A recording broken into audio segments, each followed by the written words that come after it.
আজকে এই হলুদ পাঞ্জাবিটাতে একটুখানি আঁকবো।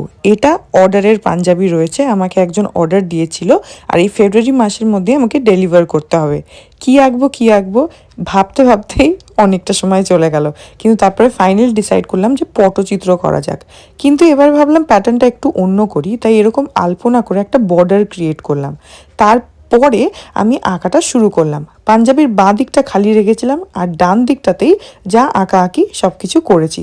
পটচিত্র আঁকতে আমার ভীষণ ভালো লাগে, আর আমার মনে হয় এই পাঞ্জাবি বা এই জাতীয় কোনো কাপড়ের উপরে যদি পটচিত্র করা যায় তাহলে সেটা দেখতে ভীষণই সুন্দর লাগে। পটচিত্র একটু অ্যাবস্ট্র্যাক্ট হয়, কিন্তু আমার আঁকতে খুব মজা লাগে। শেষ হওয়ার পর আমার সবসময় কমপ্লিট রেজাল্টটা খুব ভালো লাগে। এখানে আমি অ্যাক্রেলিক কালার ইউজ করছি, তোমরা ফেব্রিক কালারও চাইলে ইউজ করতে পারো।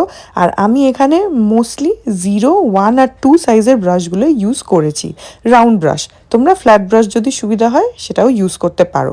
আর লাস্টে এখানে গোল্ডেন দিয়ে আমি একটুখানি বেসে একটা Banarasi kind of look create করলাম। এটা আমি ফার্স্ট টাইম করলাম, আমার ইচ্ছা করছিল একটু হালকা বেনারসি প্যাটার্ন করতে। আর এই হলো ফাইনাল লুক।